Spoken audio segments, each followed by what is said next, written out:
Hello everyone, welcome back. I hope you are doing well.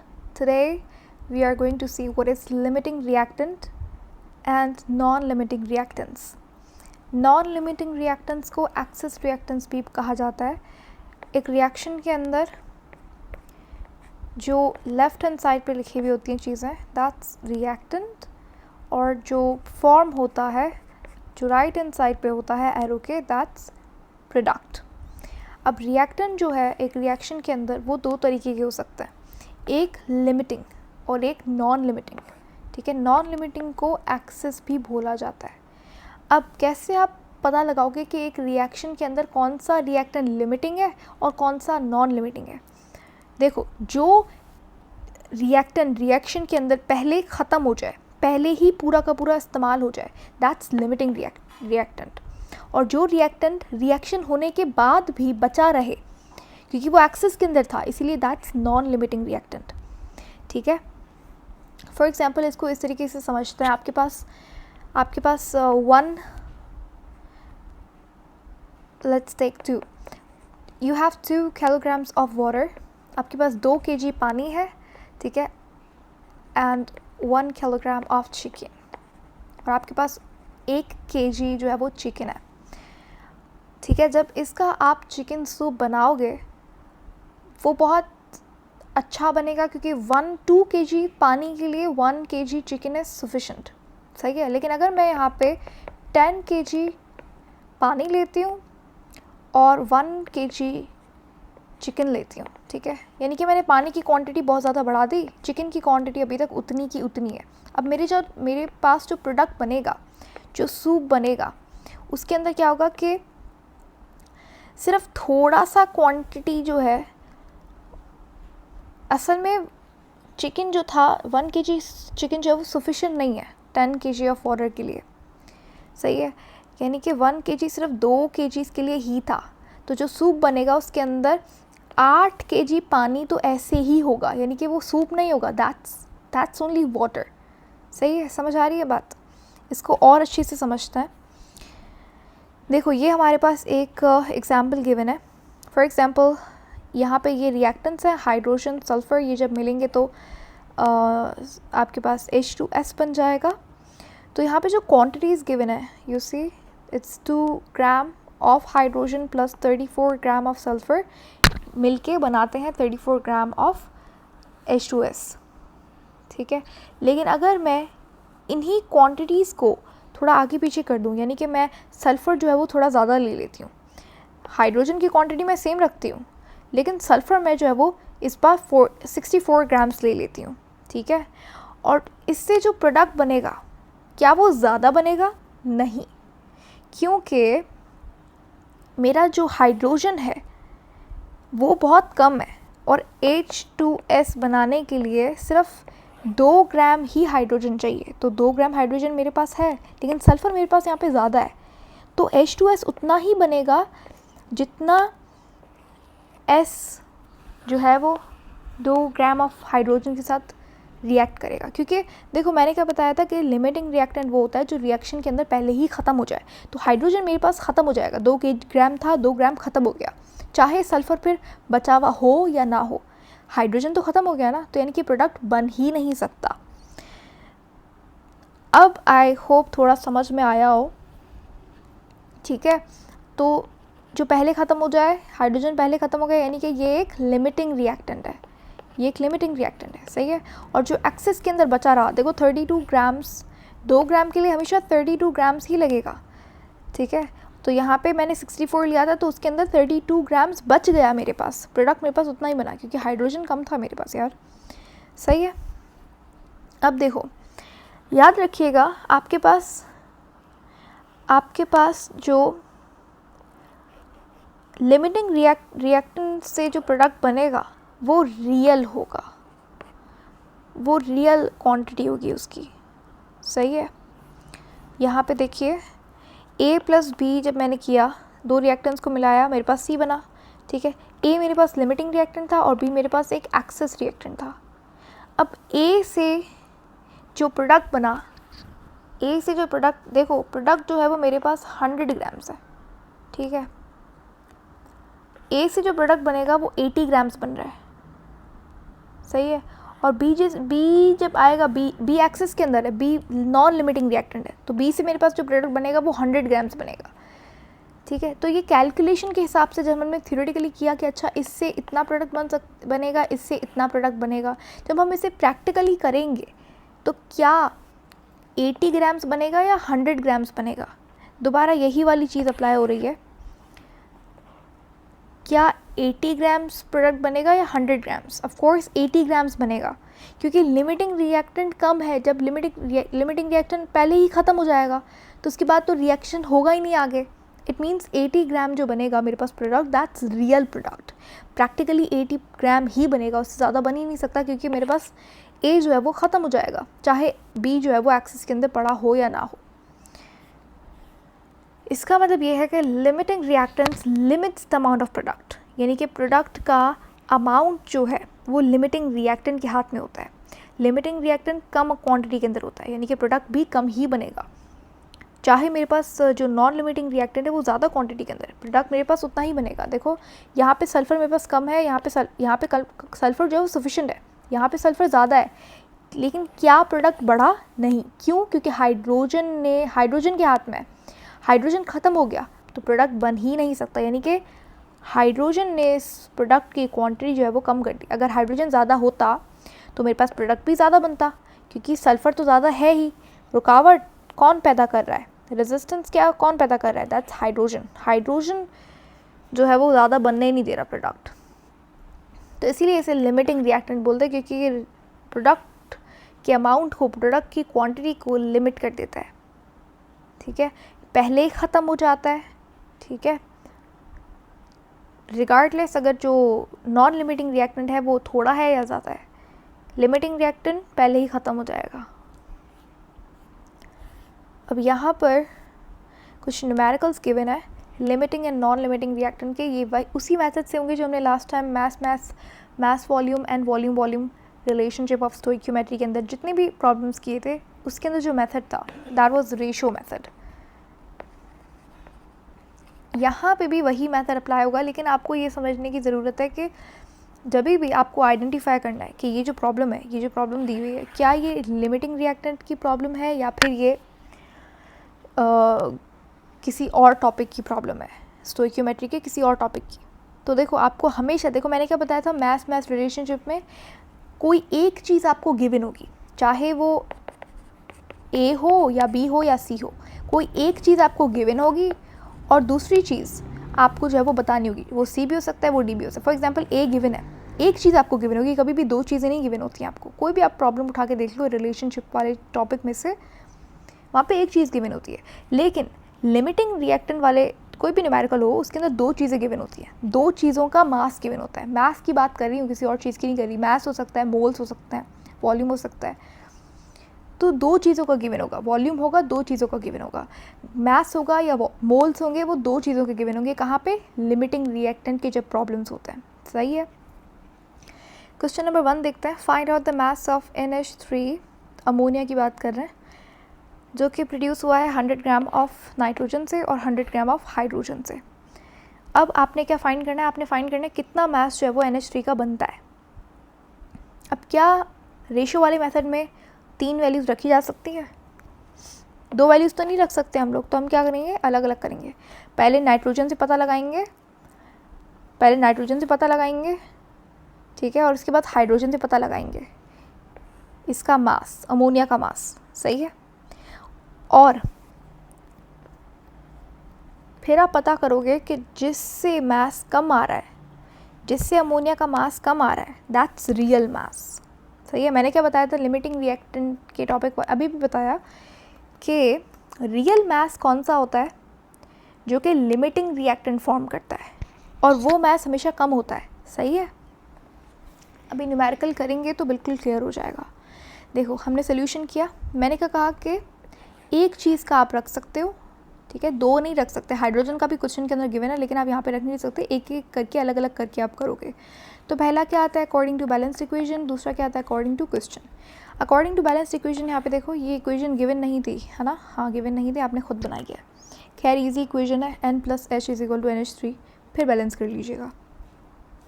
ये मैंने लिख the equation यहाँ पे पहले से ही। तो देखिए यहाँ पर इस नाइट्रोजन का मास आ गया 28, ठीक है, और हमें अमोनिया का मास फाइंड करना है। तो अकॉर्डिंग टू बैलेंस इक्वेशन कितना है, 34 है। अब हमें पता लगाना है 100 ग्राम ऑफ अमोनिया से कितना अमोनिया बन रहा है, 100 ग्राम ऑफ नाइट्रोजन से कितना अमोनिया बन रहा है। तो अब क्या करोगे, क्रॉस मल्टीप्लाई, सही है। 34 जब 100 से मल्टीप्लाई होगा 34 100 बन जाएगा, और ये 28 जब वहाँ पे, ये 28 यहाँ पे क्या हो रहा है, मल्टीप्लाई, है ना, वहाँ पे जाके डिवाइड करेगा। तो आंसर आ जाएगा 1 ग्राम ऑफ अमोनिया बन रहा है, किससे, 100 ग्राम ऑफ नाइट्रोजन से, सही है। अब पता लगाते हैं हाइड्रोजन के 100 ग्राम से कितना अमोनिया बन रहा है, ठीक है। तो यहाँ पे according to balance equation, according to question, according to the balance equation hydrogen कितना है, 6 ग्राम्स, अमोनिया कितना बन रहा है, 34 ग्राम्स, सही है। अब हाइड्रोजन कितना गिवन है क्वेश्चन के अंदर, 100 ग्राम्स। अब हमें पता लगाना है कि 100 ग्राम ऑफ हाइड्रोजन से कितना अमोनिया बन रहा है। क्रॉस मल्टीप्लाई कर दीजिए, क्रॉस मल्टीप्लाई करने के बाद आपके पास रिजल्ट निकल के आएगा 566.60। अब आप मुझे बताइए कि रियल मास कौन सा होगा। असल में जब आप एक्सपेरिमेंट करोगे, तो अमोनिया कितना बनेगा, क्या 566.60 ग्राम्स बनेगा, या फिर 121.4 ग्राम ऑफ अमोनिया बनेगा। मैंने अभी बताया था, बहुत बार पहले बताया है, once again I am gonna repeat it for you. देखो, रियल मास हमेशा वही होता है जो इस तरीके की प्रॉब्लम्स के अंदर जो कम वाला मास होता है ना, वो रियल मास होता है, प्रैक्टिकली वही बनेगा, सही है। तो इससे तुम पता लगा सकते हो कि जो चीज़ रियल मास बना रही है वो तुम्हारा लिमिटिंग रिएक्टेंट है। देखो, अब तुम देखो इन दोनों में से कम कौन सा है, 566 या फिर 121, ऑफकोर्स 121, यानी कि ये मास जो है तुम्हारा रियल मास ऑफ अमोनिया है, ठीक है। अब तुम आंसर के अंदर, ये दोनों तुम्हारे आंसर नहीं है, उसने पूछा अमोनिया कितना बनेगा, तो तुम बताओगे कि इतना अमोनिया बनेगा। ये तुम्हारा आंसर नहीं होगा, ये आंसर होगा, सही है। जो कम बनता है वही रियल मास होता है, सही है। अच्छा, ये कौन बना रहा है, नाइट्रोजन बना रहा है या ऑक्सीजन बना रहा है। देखो यहाँ पे नाइट्रोजन बना रहा है, यानी कि नाइट्रोजन हमारा क्या हुआ, लिमिटिंग रिएक्टेंट, क्लियर। और हमारे पास मास, रियल मास क्या बनेगा, ये बनेगा। तो limiting reactant is your hydrogen. So the real mass of ammonia is 121.4 grams. अब यहाँ पे एक गलती की गई है, वो ये है कि यहाँ पे H लिखा हुआ है, आई एम सो सॉरी, यहाँ पे N आएगा।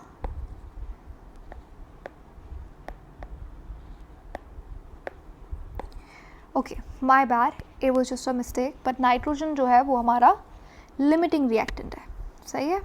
और नाइट्रोजन से जो मास मर रहा है वो रियल मास है, ठीक है।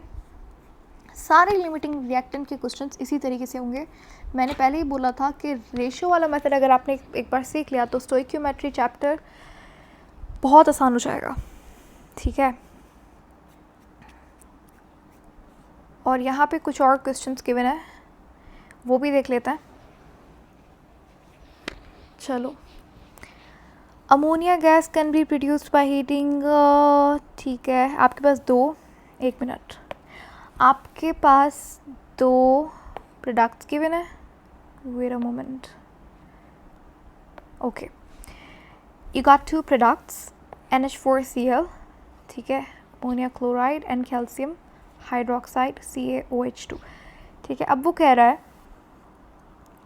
कि if the mixture containing 100 gram of each of these solids is heated, how many grams of NH3, I know it's quite blur, but yeah, how many grams of NH3 are produced।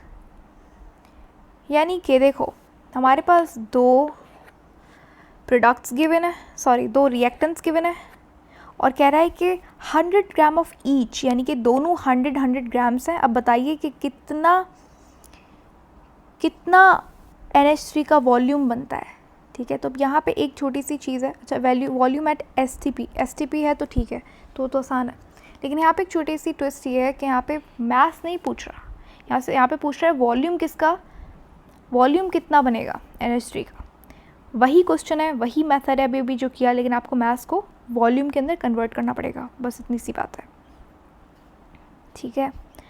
तो पहले हम लोग ले लेते हैं पहले हम ले लेते हैं NH4, ठीक है। उसके बाद ले लेंगे CaOH2। वहाँ पे भी 100 थे दोनों, यहाँ पे भी 100 हैं दोनों। पहले एक का कर लेते हैं, देन दूसरे पे आ जाएंगे। और जो रिएक्टेंट कम मास बनाएगा अमोनिया का, वही हमारा लिमिटिंग रिएक्टेंट होगा, और वही मास हमारा क्या होगा, रियल मास होगा। लेकिन उसने वॉल्यूम पूछा है, तो हम लोग जो मास निकलेगा कम, उसे वॉल्यूम में कन्वर्ट कर लेंगे। आइए करते हैं। तो पहले अकॉर्डिंग टू बैलेंस्ड इक्वेशन के अकॉर्डिंगली इसका मास इतना होगा और इसका मास इतना होगा, ठीक है। अकॉर्डिंग टू बैलेंस्ड इक्वेशन, कुछ भी नहीं किया, मॉलिक्यूलर मास निकाला है, सही है। कैसे निकालोगे मॉलिक्यूलर मास, एक बार बता देती हूँ जिसको कन्फ्यूजन हो रहा है। नाइट्रोजन का एटॉमिक मास क्या होता है, 14, ठीक है। हाइड्रोजन क्या होगा, हाइड्रोजन का कितना होता है 1, लेकिन यहाँ पे 4 एटम्स है, तो 1 मल्टीप्लाइड बाय 4। एंड क्लोरीन का 35.5, प्लस इसको कैलकुलेशन करके आपके पास ये आ जाएगा। इसका भी आप ऐसे ही निकालोगे। अब लिख लेते हैं अकॉर्डिंग टू क्वेश्चन में कह रहा है कि अगर 100 ग्राम ऑफ अमोनियम क्लोराइड होगा तो कितना NH3 बनेगा। क्रॉस मल्टीप्लाई कर देंगे, सिंपल कैलकुलेशन के बाद आपके पास ये आंसर निकल के आएगा। 63.58 gram of ammonia is formed from 100 gram of ammonium chloride, ठीक है। अब फाइंड करते हैं कि कैल्शियम हाइड्रोक्साइड से कितना अमोनिया बन रहा है। वही चीज़ है, आपने मॉलिक्यूलर मास लिख दिया, यहाँ पे कैल्शियम हाइड्रोक्साइड का, यहाँ पे अमोनिया का सेम आ गया। क्रॉस मल्टीप्लाई कर दीजिए, कैलकुलेशन के बाद क्रॉस मल्टीप्लाई तो हर किसी को आता है ना, 100 को 34 से मल्टीप्लाई करेंगे, यह आंसर आ जाएगा। फिर 74 यहाँ पे मल्टीप्लाई कर रहे हैं, यहाँ पे आके डिवाइड करेगा, इसको कैलकुलेट करेंगे तो 45.95 grams of ammonia will be formed from 100 grams of calcium hydroxide. अब देखिए, अब आप मुझे बताइए कौन सा रियल मास है, कौन सा मास असल में बनेगा, और कौन सा एलिमेंट, कौन सा कंपाउंड जो है वो लिमिटिंग रिएक्टेंट है। देखो कम कौन सा है, 45 नंबर कम है ना भाई 63 से, यानी कि ये मास हमारा क्या है, रियल मास, ठीक है। ये सच्ची में ये वाला मास बनेगा, सच्ची में आई मीन प्रैक्टिकली ये वाला मास बनेगा, ठीक है। और ये कौन बना रहा है, कैल्शियम हाइड्रोक्साइड, यानी कि कैल्शियम हाइड्रोक्साइड हमारा क्या हुआ, लिमिटिंग रिएक्टेंट, और ये हमारा मास क्या हुआ, रियल मास, यानी कि आंसर क्या हुआ, ये हुआ। लेकिन उसने क्या पूछा है, उसने वॉल्यूम पूछा है, कोई बात नहीं, इसको हम कन्वर्ट कर देंगे वॉल्यूम के अंदर। कैसे कन्वर्ट करेंगे, मैंने पिछली जितनी भी वीडियोस थी उसके अंदर हमने यही सीखा है कि मोल को मास के अंदर, मास को मोल के अंदर, फिर मास को वॉल्यूम के अंदर कैसे कन्वर्ट करेंगे, वो हमने पिछली वीडियोस में देखा है। लेकिन यहाँ पे फिर से आपको अच्छे से बता देती हूँ। देखो, मास को तुम डायरेक्टली वॉल्यूम के अंदर कन्वर्ट नहीं कर सकते। जो सिंपल फार्मूला है वॉल्यूम को एक्वायर करने का, वॉल्यूम फाइंड करने का जो सिंपल फार्मूला है, that's molecular volume is equal to number of moles multiplied by 22.414 decimetre cube. तो हमें यहाँ पे क्या चाहिए, नंबर ऑफ मोल्स। कोई बात नहीं, हम इस मास के ज़रिए हम लोग नंबर ऑफ मोल्स फाइंड कर लेंगे। उसका फार्मूला बहुत सिंपल है, number of moles is equal to mass divided by molecular mass, ठीक है। अमोनिया का मॉलिक्यूलर मास रख देंगे यहाँ पे, और ये मास रख देंगे यहाँ पे, आपके पास नंबर ऑफ मोल निकल जाएंगे। और फिर जो मोल निकलेंगे उन्हें हम लोग, उससे हम लोग वॉल्यूम फाइंड कर लेंगे, ठीक है। तो हमने यहाँ पे वॉल्यूम फाइंड करना है, तो n की जगह पे n हमारे पास तो है नहीं, तो हमने क्या किया, ये मैंने अभी वही फार्मूला लिखा था तो इसने यहाँ पे रख दिया, इसी फार्मूले में रख दिया, ठीक है। अलग अलग करने के बजाय यहीं पे रख दो। तो ये आपने वैल्यूज़ रख दी, ठीक है। ये मास जो निकला था, ठीक है, और अमोनिया का मॉलिक्यूलर मास जो कि कितना है 34, ये आपने यहाँ पे रखा। इसको कैलकुलेट करो, जो आंसर है उसको 22.41 से कैलकुलेट करो, ये आपके पास वॉल्यूम आ गया। और ये आपका वॉल्यूम प्रोड्यूस होगा 100 gram of, 100 gram of ammonium chloride and 100 gram of calcium hydroxide, सही है। I hope this video was helpful and सारे लिमिटिंग रिएक्टेंट के जो भी प्रॉब्लम्स है वो ऐसे ही होंगे, इसी मेथड से होंगे, कोई फ़र्क नहीं होगा। बस कहीं पे आपको वॉल्यूम पूछेगा, कहीं पे नंबर ऑफ़ मोल्स पूछेगा, कहीं पे मास पूछेगा। सही है, आपको इनकी कन्वर्जन्स आनी चाहिए। एंड या that is it for today. And